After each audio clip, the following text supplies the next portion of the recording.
Okay, so let's explore a little bit more about these animated brushes. They can be used for many different things, and as you can see here with this one, if I stamp it down a few times, it does leave a slightly different image in there. It's really a sequence of images. If you can look at the film strip here, show film strip, you can see it's a tumbling meteor, a rotating 3D animation that I put into an image sequence and then load it into the brush. And you simply go to animated brush, there it is, to load a sequence. I think we support PNG and Targa or BMP bitmap formats. There's a couple of formats, not as many as perhaps you would like to have, but you can always convert from one format to another using the file batch process or general file converters. There's a couple of ways to convert image sequences. And so once you have that image sequence loaded, one thing you may notice is that painting with it still contains that dark outline, so it erases. And if you paint in a single location, it seems to be perfect if the background is the same color. Right, that's the black background. If, however, I have a different color for the background, let's say this reddish gray, then you can see, oh, there's that black outline. And if I stamp them down a few times, it's clear and evident. If you rotate it, if you move it slowly, it's not so evident. If you move it fast, you might be lucky enough to actually have, no, see, I'm not going fast enough because I have the step distance very small, so it doesn't have to travel far to give me another stamp. I would have to get that step distance really high. Now I can have it in a couple of different locations. All right, so that's the magic of some of these animated brushes. And of course, most of the time you don't want them to show the solid back outline. And what you do, therefore, is you need to eliminate that or key to that color. If hopefully that's a unique color that you don't see in the object itself, like the tumbling meteor might not have a completely black element. It's dark gray or reddish, glowing, but you don't have the completely black. Or let's say if it's rendered on blue or green screen or something like that, you should be able to eliminate that with the custom brush selector tool. But rather than clicking with the left button, you click with the right button. Right, so right button click on that allows you to change the transparency based on any color. I'm clicking and dragging here. If I'm picking red, all of the reds will turn transparent. If I'm picking this black outline, that's the one that goes transparent. Now you have some adjustment here for high filter and low filter. Make sure it doesn't get too transparent there. You may want to go right where the threshold is. And that will apply to all of the frames of your custom animated brush. So then you can simply go back to store that as a new custom animated brush. And now you have the transparent background. Okay, so and you still have the film strip with the whole sequence of animated images here. All right, so that's the trick with these animated brushes. Now we can change a couple of things, such as the step distance, bring it down to 1 or 2, and then you can see it tumble really fast. All right, so using an animated brush like this has many different reasons, many uses and purposes. Some of it is to put it into an animation, but some of it is to create some really weird art, you know, perhaps reminiscent of some sort of alien-esque world. And you might, for instance, add some symmetry to that. Let's go, for instance, horizontal mirror and vertical mirror. And then only the upper right quadrant is the one that's painting. If you paint over here, nothing happens. If you paint down here, nothing happens. Over here on the left, nothing happens. But if you go in the upper right corner, it's taking it and it's painting it and mirroring it. So you get an immediate mirror effect, which is pretty darn gnarly, if I may say so. And so here is just some really wicked stuff. You could also change the size on a brush stroke. We have the view post correction that basically lays an envelope of the size along the path. So if you do a from here to here, you see how it's still the full size, but when you let go, it re-renders it, or not. Oh, I need to first enable that. Okay, there it is. So now the brush stroke is being re-rendered. Okay, let me erase everything here. There you go. So you see that? That's still full size. and then it erases and undoes that particular brush stroke and re-renders it. And so if you want it smaller right from the get-go, you can grab these points and change that size, and so now you have a full size going down to smaller size. See a little mustache for the alien creature here. Alright, it's not October yet, or Movember. We don't have the Movember effect yet, but you can use this to create a variety of fancy. You see, you can grab and add new control points here. So something like this, you can have it come small and big and small and big and do all sorts of crazy wacky things with that. Alright, so that's painting directly with the animated brush. And one thing we wanted to do is let you not do that sort of in a haphazardous way, but instead to also create some sort of a, wait, hold on, I need to erase that. There you go. So we wanted to make it possible for you to actually lay out the exact path. Let me go and turn that mirroring off for a second here. Let's clear the mirror effect. Alright, so we have erase, and we can paint everywhere again. And what I'd like to do is actually prepare and plan my curve along which this thing will be rendered. Now that will be without the post correction. Unfortunately, that's not quite done yet. But what I wanted to show you is that first of all, you can change the size of the brush inside that brush sequence, and then therefore you can also control to some extent how the how the size or even the colors and other things will change, right? And so I'm not going to go into too much detail in this tutorial, but I just wanted to point your interest into this direction. There is a animated brush option here, of course, we've seen that, but there is one with the timeline, animated brush timeline. And what that lets you do is take that entire image sequence along a timeline. So now you have a timeline along which you can see some of the previews up here of this tumbling space rock, and you can change the amount of red or the amount of here's like color add. You can add some colors or remove some colors and give it a very different look, and that includes things like saturation, threshold, value, brightness, essentially. There's making it negative, inverting. There's all sorts of blurring tools too, so if you want the whole thing to be a bit more Gaussian blurred, you can do that. You see it's quite blurry now. You can do motion blur, you can do zoom blur, so fancy stuff really. And change the size. Here's the transform, right? So under this transform option, you can rotate it, and you may not notice it here necessarily.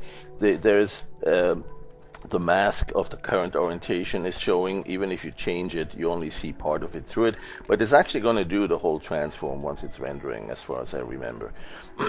But key is that I wanted to show you the scale here. You can make that, and it's actually kind of neat to see how small it is relative to the original, right? That kind of actually helps too. Now if you make it bigger, you don't see the whole new size until you actually render it. So what I want to do is, for instance, start small at the very beginning of the frame, right, and keyframe that, and then by here I want to be full size, so that's got to be about 100. You can now put in numerical values in. That's new in version 11. Most of the tools, not absolutely every tool, but most of the tools have a numeric value showing that you can actually input the value in as well. So that's really neat, and then you can interpolate to that. And let's say you wanted to go even bigger here, and then you wanted to go a little bit, or suddenly small, and suddenly means maybe you need to move it over here. So you can certainly grab, I think you can grab these points, or you can go back to it and remove that keyframe, and then say, no, I wanted it really here, keyframe it here, so it goes down a little bit faster. And then here you can make it go big again, and then at the very end we'll go back down to smithereens, to 0. So we'll go like this on the last frame. There you go. So we have a series of keyframes. We can interpolate through them in a straight line or in an interpolated, smoothed way. I don't know that we'll notice that much difference. Well, actually for transforms that is kind of significant. So what we'll do is we'll go render that series of transforms. And so now you see the meteor inside here is undergoing some transformations and eventually reaches the full size and even goes bigger. And each of these frames is going through a retransformation effect. The scaling is pretty much the only one that's changing. So it's still doing its own, it looks like it's doing its own rotation. That's because each frame is a image that is rotated against the prior one. It was a 3D animation of a tumbling space rock. And I did that in Carrara, and so now I've done a series of additional transforms, and you may not be able to really see it much here. The upper area is the source. The destination is not loaded yet, but it's very small. Actually, it is loaded, but it's very small. You see it here on the right end. There are a few that are barely visible, and so on. At the very end, what you want to do is essentially keep that or keep working with it, right? So what you want to do is say keep render, so now it loads it into the upper area if you want to keep adding some more transforms to that, such as, for instance, adding some more color add, right? So if, for instance, you wanted to make it more green bluish, you can apply that. Even without keyframes, just say, hey, let's make it just a little bit brighter like this. Right, and render that. Now it's oh, this is way too much. You see how now it's saturated, and we didn't quite see it because it was so small. But I could have known that. I could have guessed that from this set here that it was just way too much. And so the thing is, we don't have to keep it. Keep the render is an option here, so I can actually say no, it's not good enough, let's do that again. So it still has the original source, and I can re-render against that and therefore ignore the render we just did. So I could say, okay, this is probably what we need, perhaps a little bit green, a little bit more reddish, and render that. So now you'll probably see a sequence here that's going to be a little bit more reasonable in the brightness. You can see here it did get a little bit of a bluish greenish tint, but it's not going to be that dramatic. And then so once we have this at a level that we want, you can see also how it's going bigger now, and it's gone through the full size and then go back down to minimal size. There it is. And so now that's one I would perhaps want to do a keep render, but most importantly, go to the options and say, okay, I want to actually use that as a brush. Either the source track, which is the upper one, or the one with the most recent transform I just did, and that's the destination track. Right, so you use the dest as brush. And when I do that, the destination image sequence here is loaded into a brush, and I can now close that. And I can paint with that destination image brush, and you can see how it's going through transformations, and small and then big again, and a couple of times, and so on. Alright, so that's additional transforms that you can add to an animated brush through the timeline in the animated brush submenu. Alright, so I'm going to store that brush too. And we now have a couple of brushes to work with. We've got this one, just click it, that loads it into the brush system. Then click this one, and that loads this one into the brush system. Now, one thing that doesn't get stored in this placeholder is the step distance. So it defaults back to the default of about 16 on the step. And what you may want to do is actually store it in the media browser. Right? When you go to the media browser, that's where you get to keep it, even with all the other parameters like random position, random hue, random size, random rotation, and of course the step distance. So if you want that, you can save media. You choose your category. Oh, I'm already in it there, and then I save the media here and say that's wicked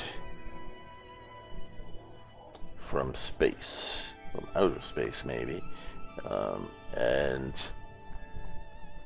so there it is. I can click it, and then that loads it with the space, with the step distance.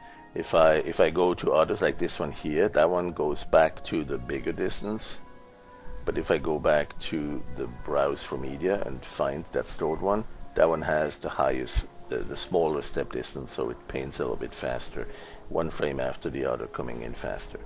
And you can still then also load it or store it and do some more transforms. Let's say, for instance, you wanted to change the hue, right?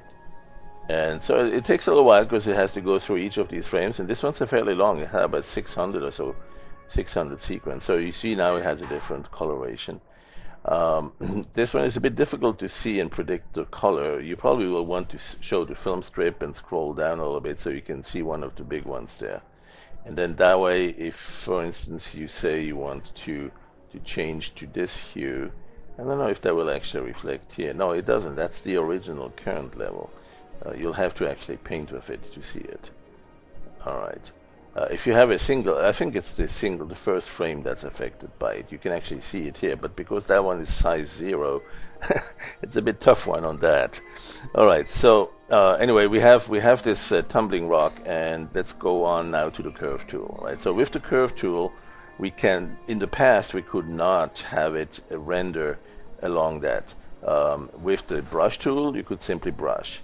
Right, and with I think with this one here, the linear tool, there's some options too. You see it's making an effort to render that animated brush along it, and that's nice. But we wanted to also have that on the curve tool, and that's what we do now with this Summer Splash update number 1 for version 11. You can create your curve.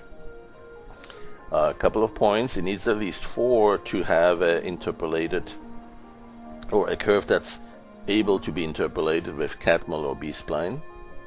And then you can still grab these points or add new ones, click somewhere in the middle or anywhere where it's not too close to a point. If it doesn't find a match, it just keep adding new points at the end.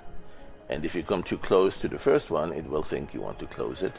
Now you don't have to close it necessarily. Even if you wanted to have a point nearby, you can always reopen it. There's a couple of options here you need to really become familiar with. First, there's a couple of ways to add points and move them around. So by default, you keep adding points if you're close enough, or if you're far enough from any existing points. If you are close enough to a point, it will highlight it and see that you probably want to move it. Right? If you click here, it's a new point. If you click here, now it sees the highlight. Now it thinks you want to move this one. Right, so sometimes you want to add a point really close to another one. You don't want to move this existing one. What you can do is simply click and drag. Click outside of it and then drag it close to that new one. Right, so that's a little trick if you want to have a couple of points very close together. It's kind of like thinking outside the box. If you can't do it here because it keeps grabbing that other point, even if you zoom in, sometimes you want them so close that you just can't go. Say you want a point added right here where that cursor is.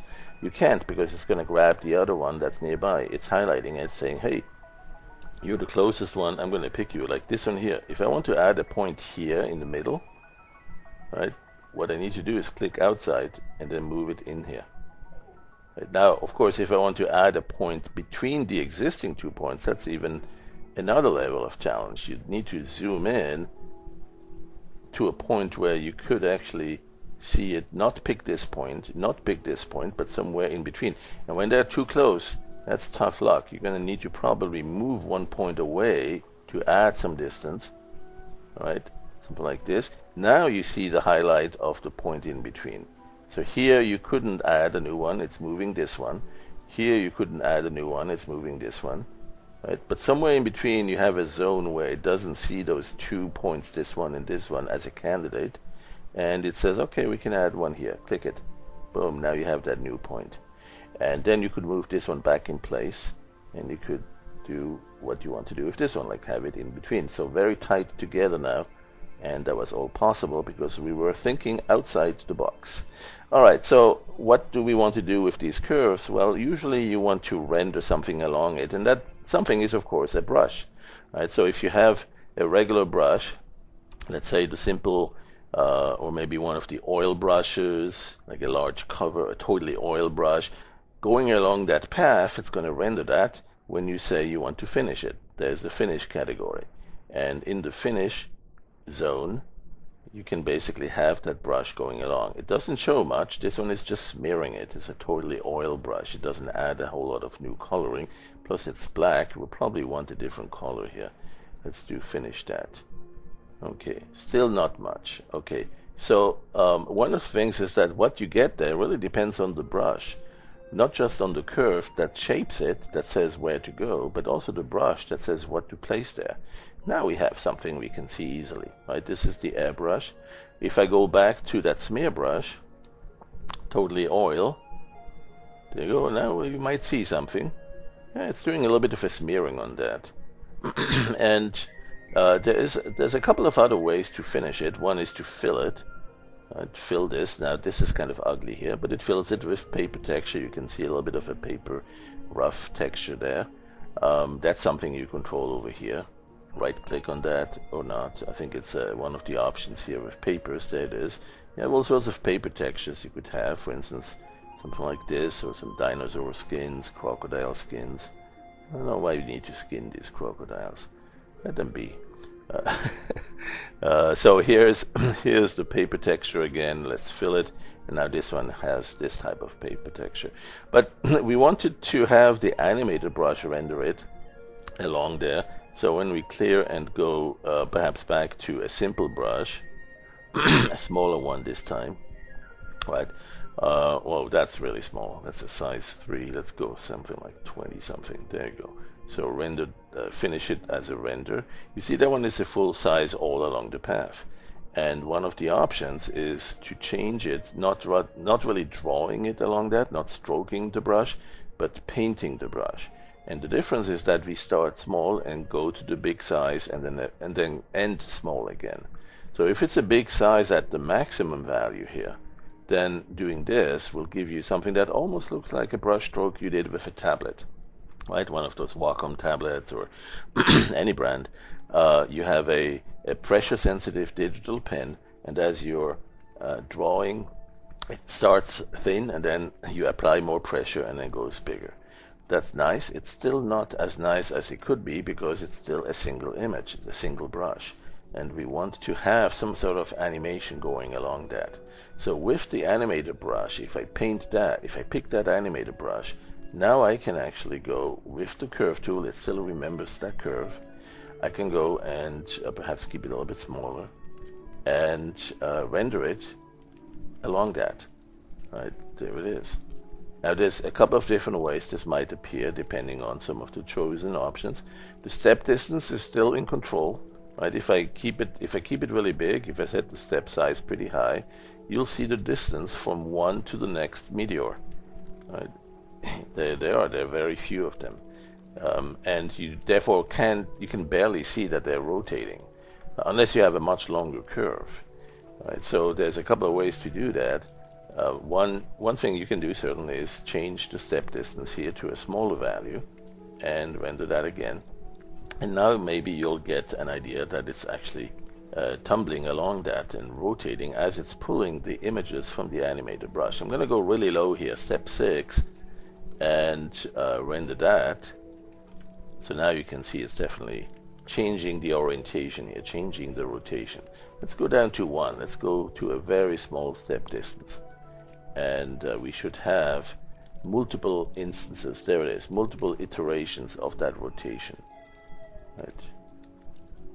And you might ask yourself, why is it now darker, like dark blue here, when before it was clearly a more reddish color? Why would the color change if it is just a different step distance? Right? See this? See how it's gotten this reddish thing? Well, the thing is, it doesn't have just the reddish thing. It also has an edge, and the edge color is a bluish tint.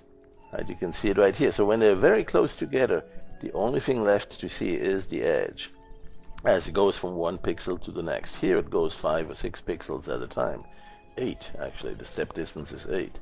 So, but if you go to 1 or 2 pixels, maybe let's say 3, you might still see a little bit of reddish. There you go. All right, so the overall color is still showing a bit of that reddish. But if you go into an even smaller distance, step distance 0 or 1, then all you get to see is the edge, and therefore you don't see much than the color of the edge, except for the last one here, which is plain in plain sight. Let's go re-render that. Alright, so that's just a quick intro to the curves. There are many ways to use the curves and to generate them in the first place. Over here, if we clear the points and then start adding new curves, new points, clicking them, that defines a new curve, and then you can finish it along that path. Right. You can also change it so it's still doing that tablet thing, but you need to allow brush transforms. So the brush, the custom brush, has a setting, and for custom brushes you need to allow the transform. And you might ask why? Well, because this goes back to the days when computers were slow, and for some slow computers even nowadays, doing the transform on hundreds of images in a custom brush may be quite time consuming and add too much of a delay for interactive use. So we let you decide if you want that. It's still fast enough on my computer, but we're just aware of some of the challenges that some older computers still present. So now here in this case I have the transform going from small to big to small, and if I set the size a little bit bigger, it will go to a higher dimension here at the middle where the biggest size is. So that's the trick with the custom brushes. We can now have them animated along the path of the curve in the curve tool. Let me go to 5 or something like that. There you go, 5 for the step, and render it with or paint it along that. There you go. Now you also get to see how that distance is so influential on what color you see. Right? If I go here, if you look here, there's definitely a bluish tint because of the edges that are kind of bluish. But then, oh, and there's one frame where we had a little bit of a glitch on the coloration. And then here we have more of a reddish tint show through, and then as they come closer together and they get smaller, we see less of that reddish again. So be prepared for that.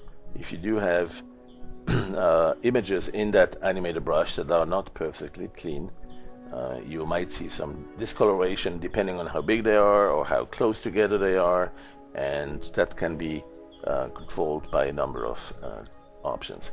All right, now so let's see how else we can paint with this. Right, with the curve tool, you can start. Let's say you want to do some sort of a spiral. You go from here to here to here, click a few, and then keep going in close to the prior curves in the diagonal. But keep. Oh, and then now of course you got to be careful because it might think you want to move an existing point rather than add a new point, depending on how close you get to this. Right. All right, so that's about good. So I'm gonna go and draw. I'm gonna go and render that. Wait, there.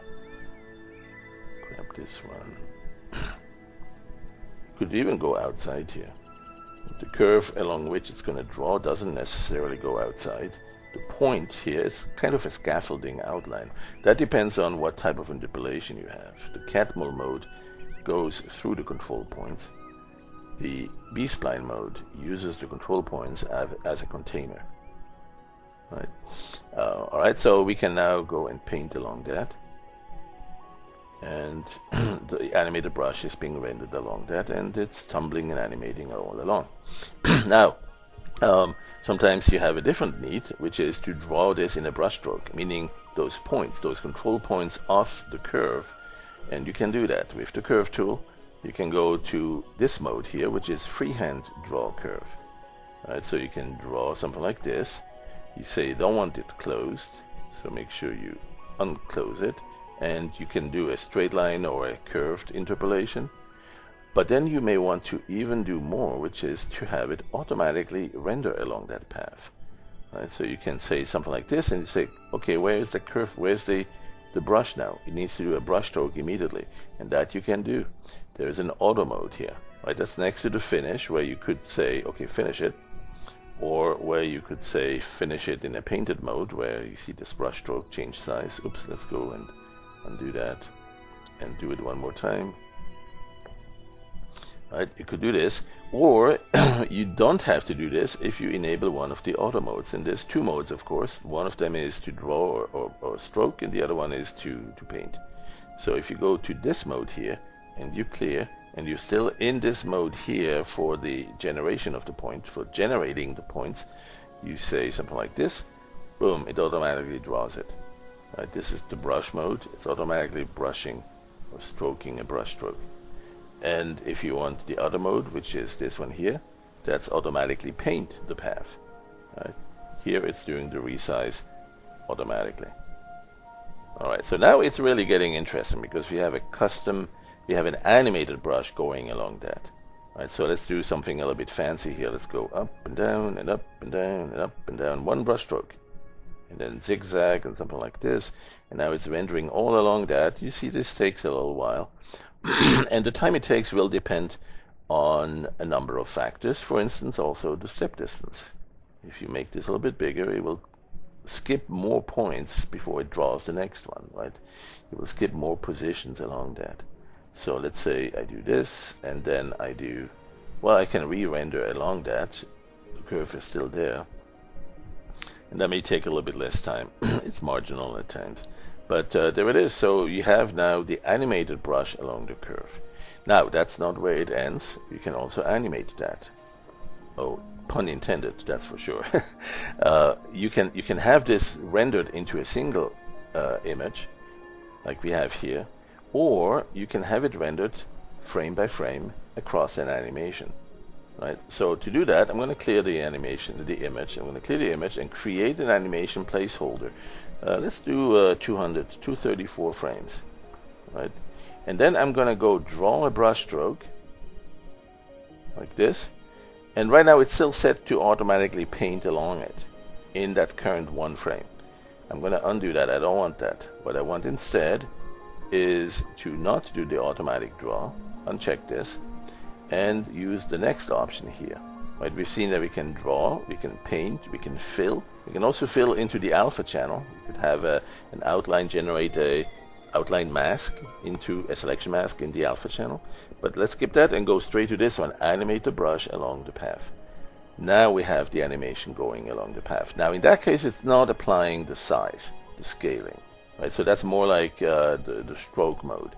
Not the paint mode where the size is changing from tip to tip. But instead, we have now an animation where this animated brush is showing a tumbling block going along space. and really the idea with this is that you would probably use it in a mode like the following here. You have some sort of a space scene. I don't know, maybe a sphere. Let's go put a very rough Earth here. Let's say you have the Earth down here, or some planet, and then you want this rock to kind of fly into it. So you could do some sort of or past it or something like that. So you could quite easily do the following. Let's say erase this, draw a let's go something like this here. Let's draw part of the planet, and then create an animation with that. And let's say it's 123. Just to be lazy. So each frame has that, and now you want to lay out the path of your incoming meteor. So you select the meteor. That's your animated brush, let's say this one. And you need to say, okay, what's the path going to be? You could say, let's say here. You could say, I want the path to go from here. Oh, but let's go clear that curve first. There. So let's go from here to here, and then to here. It's a weird path. Let's do a little bit more. There. Let's move this one out here. So you want that rock to go along that path. Now you can test it first. Click here, and that renders it along that path. And that's a good idea. That's a good way to preview what it's going to do in the animation. So now you can simply go and finish it here with the animation along the path. And there you go. So now you have your animation going along that. All right, so you can now use the curve tool to do a better prediction of where it's going to go through. Now be careful with those extra points. The speed at which it moves depends on how close those control points are. Right? So you're going to want to lay them out in a fairly decent uniform way. Let's see, what else can we do with this animation? Oh yeah, so this was for space rocks, but there's so many other uses. Let's go and minimize some of these.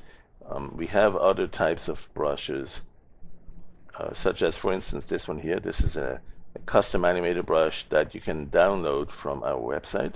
It's got only 4 frames. It's a very short looping animation, 4 frames of a bee flying and in place, but we can make her move from one end to the other.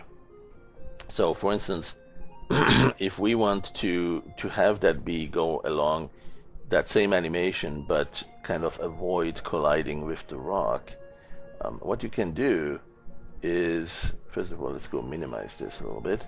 There you go. So we want the brush. Let me do this here first. I'm going to store the animation because we may want to get back to it. Alright, so we have a quick placeholder here for the stored animation. And what I want to do is look at different ways to have the bee come in, something like this, and make sure that the bee doesn't get crushed by that meteor. Alright, so I'm going to go, first approach is simply to paint it. Alright, now how can you do that along the animation? Here it's painting into this one current frame. Well, what you can do is you can hold the Alt key. On your keyboard, there's an Alt key next to the spacebar. Usually on the left side and on the right side of the spacebar, there is an Alt key. And when you press it, as you're painting, it's actually going through the animations. Right? So as you're painting, you can move away from the meteor and then safely go past it. And there you are. Now you have painted an animation that keeps the bees safe from meteors. All right. So that's one technique. Let's go restore the original animation. Click on that stored copy. And this time, what we'll do is we'll lay out a curve for the path of that bee. So let's go clear the curve that we have so far. And say, let's go to the very beginning of the animation, and the bee would be hanging out down here somewhere, right, just chilling. And then somewhere around here, the bee wants to go up there and kind of look at what's this thing up there in the sky. And then here it comes dangerously close, and here we need to escape backwards a little bit. And then here we can go and just get out of here. Skedaddle. Okay, so something like that, right? So we need to get that bee go along that path. And one way to do that now is to simply animate it along the path. All right, and so now you have the combination of the rock with the bee. Whoa, and almost got touched here. So, okay, so how do you fix that? Well, you go back to that stored animation, but you need somewhere around here, you need that bee to go up higher. So you may need an extra control point to grab it and move it up, or you need to maybe move this one up a little bit. Right, so there's a couple of ways to handle that. I'm going to actually add another point here. I'm going to say, whoa, let's go up here. Okay, and then I'm going to restore the underlying animation without the bee. There you go. And so now I am ready to re-render this thing right here. Animate the brush along the path. And so now we have probably a safer distance. There you go.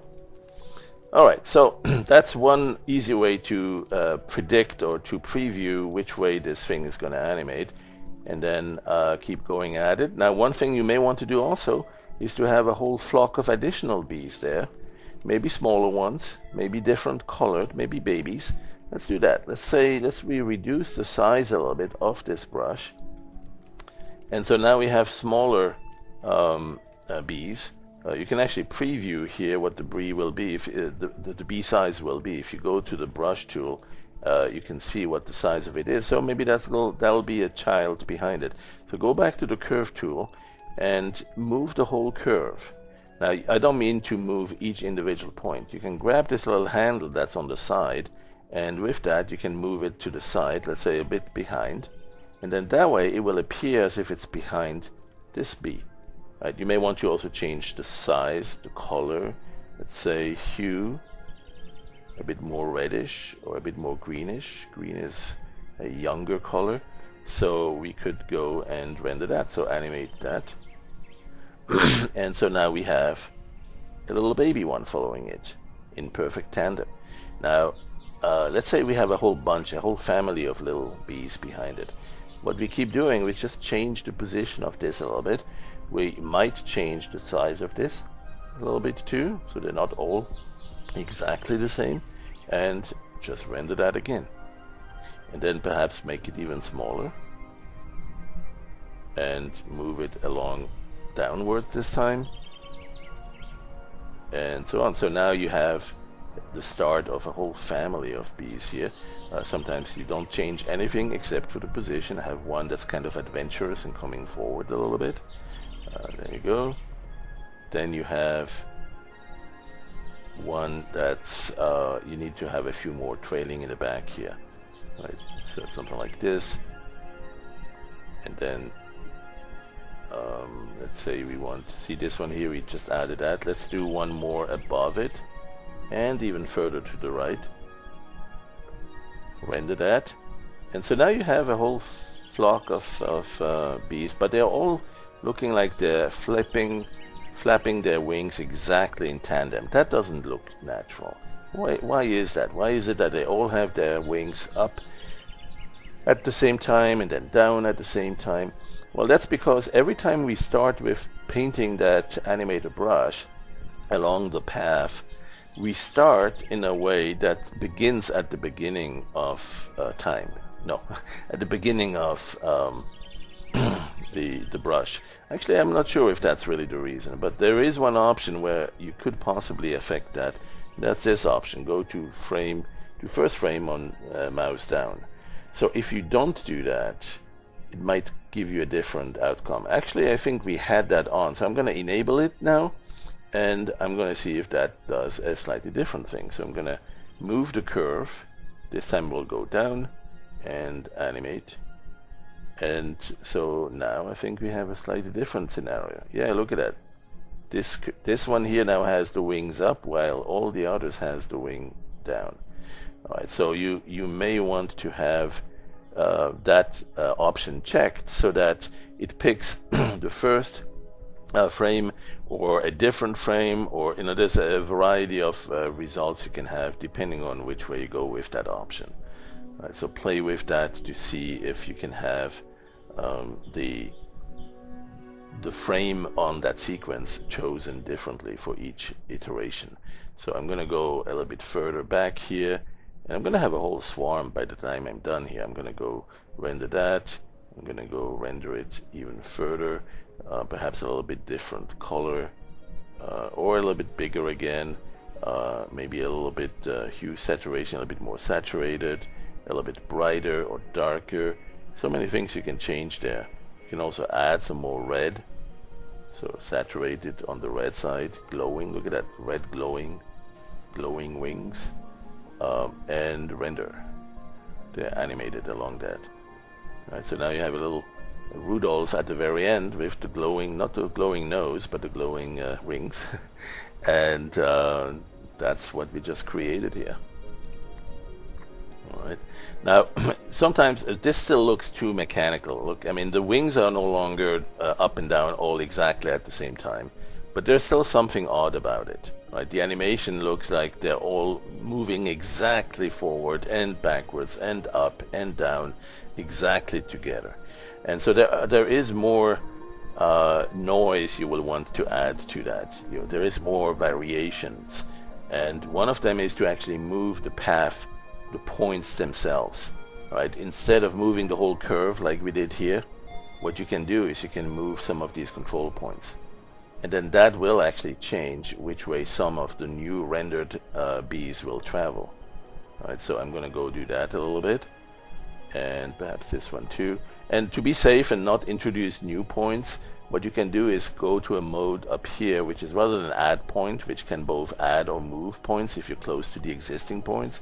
There is an option here to only move points. With that, even if you're far away, the only thing it will do, it won't do anything if you're not close enough. When you get close enough, it highlights the point, and then you can move it, but you won't accidentally insert new points. Right, so that's a good option to use in this case if the only thing you want to do is move some of these points very quickly. So I'm going to go and render that. Then I'm going to move this a little bit and render again. And you can see now that we have not moved the curve itself, but some of the points are moved, and that itself will do a very similar effect, but it's now going to look a bit different from what we had before. And if you look at this now here, you'll notice that there's a swarm of reddish ones here that's doing its own movement. That's not really synced up anymore. And that's what we're talking about, trying to have a flock of birds or a school of fish or a flock of a swarm of bees, where they are kind of really going, generally speaking, in the same direction, but still at the same time also doing a little bit of their own thing. You can still do that too. You can still move the curve.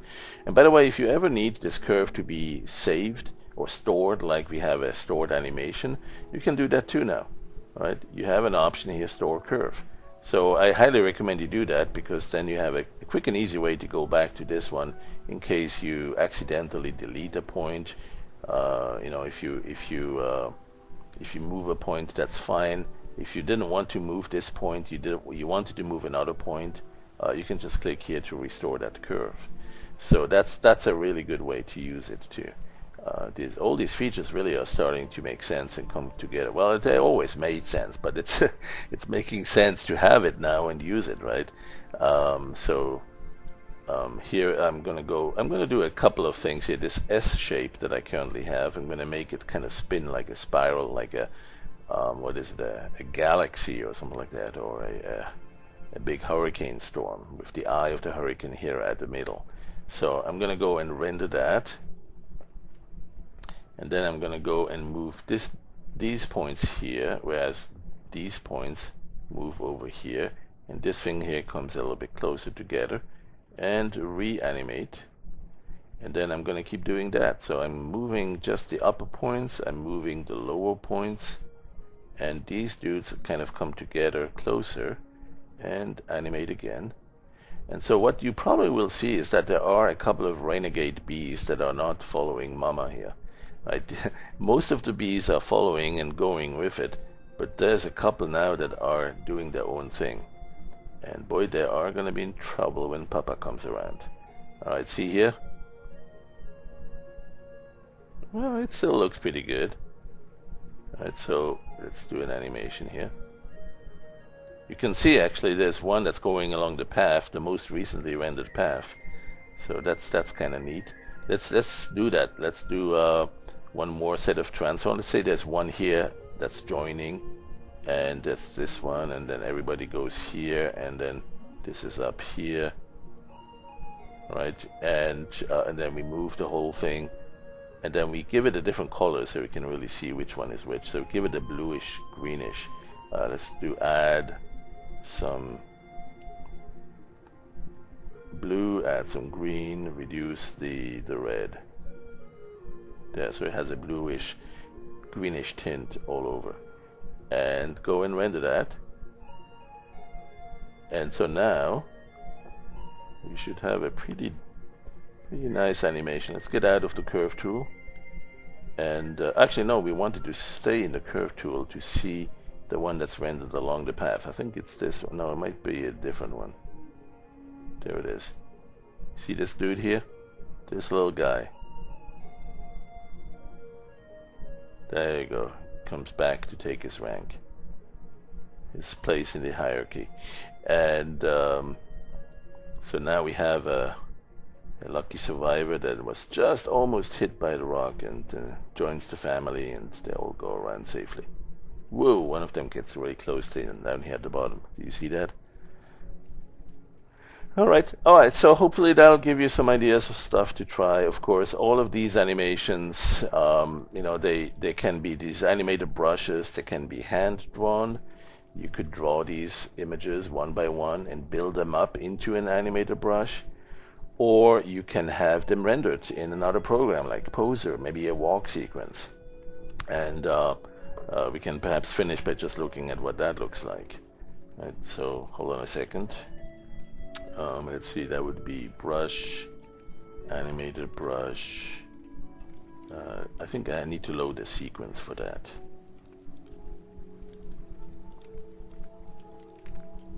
Presentation is where it's latest. Where are my animations, I think? There. Alright, so there's a poser run. Let's do my original. There's a poser run sequence. Oh, but I don't have them in, what is it, BMP or Targa? I must have them in PNG. I think I have them there somewhere though. Toon brushes. That's not the one I'm looking for. I'm looking for an animated brush. I'm sure it'll be down here.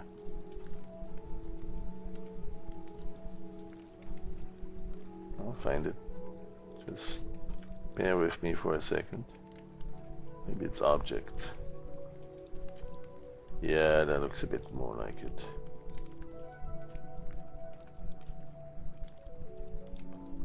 Humans. Pegasus. Oh, that's a spaceship. There's a Star Trek. Ringo gave me some stuff. But I don't have... Oh, silly me. I'm looking for... I need to look for the Targa version, perhaps.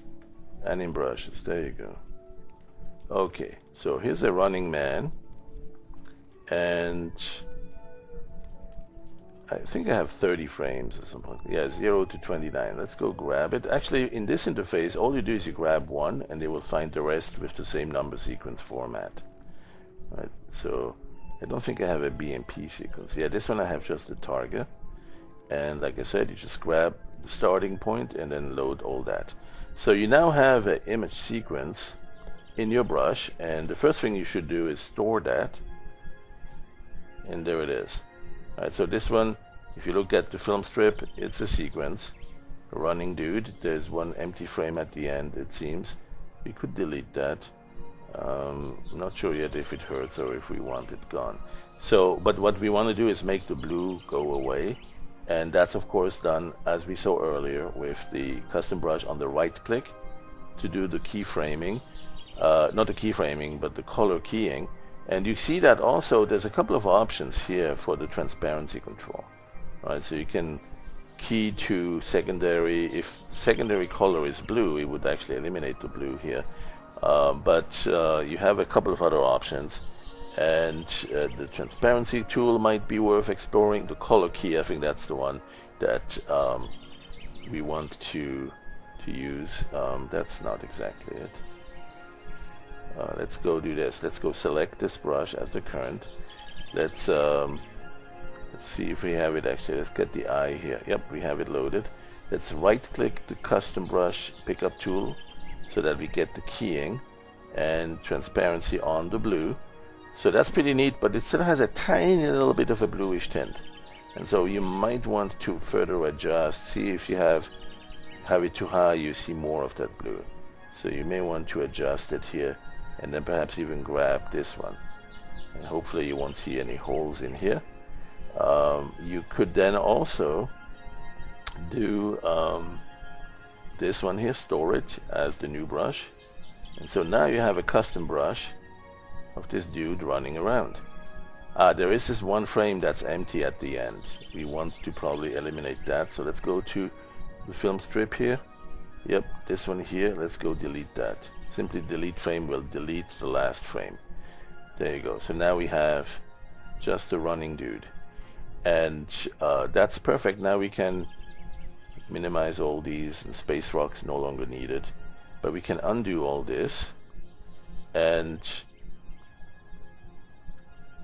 have our running dude run around here from the left to the right. Right, so remember when we didn't do that with the brush, what we and with the curve tool, one way we could do it is simply brush him along this path with the Alt key down. Right, let me go store this animation because I may want to go back to it. Right, so I could simply have him go like this and undo that, and then hold the Alt key down and go like this. So now I had him walk along that. There he is. Right, and you can do this many times, just painting that animated brush any place you want. You could say, well, this guy is about to disappear here. You could have another guy coming in here, but careful, there's a meteor. So you may want to make sure that he's not getting crushed either. Right, and then you can have a whole bunch of these guys animating like that. And this guy is in danger. Let's go have him pause and wait, and now we're safe.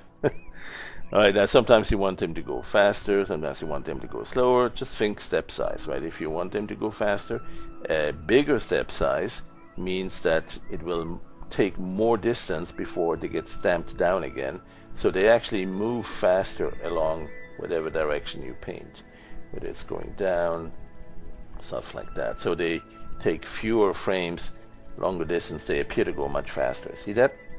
Those dudes. And if you have the step size smaller, they will need less time, less distance to be repainted for the next frame, and as a result, when you paint it like this, it's going to be a slow moving dude. See this guy? He is taking his time forever. Alright, so but that's still painting it, right? And it's kind of a drag if you have to do that. Well, it's not a drag, but sometimes it's perfectly suitable. But sometimes you'd like to have the layout of the path before you actually commit, before you render. So let's go and restore this animation. And this time we'll use the curve tool. And we'll create a new curve. And we will say that the curve needs to go, preview where it needs to go, and then let's say we want this dude to actually run away from the meteor, or from this bee here. So we need the dude to actually change orientation. Instead of walking to the right, we need to flip it to the left, flip the brush horizontally. And so now we have it. Now we have him going to the left, and now we can take the curve tool, and in the curve tool we could say at the beginning, let's delete the points of the curve, let's add a point, let's put the first one right here. Okay, and then as we later go about here, we want the second point around here in front of this big B, and then we want them around here, and then we want and then the B goes here, so we want to go back a little bit. But then the B moves forward fast, so we want to be here by now. And then we want to be out of here. So that defines the path of the running dude. And we can do a quick test in place. So it's just rendering like that in the same current image.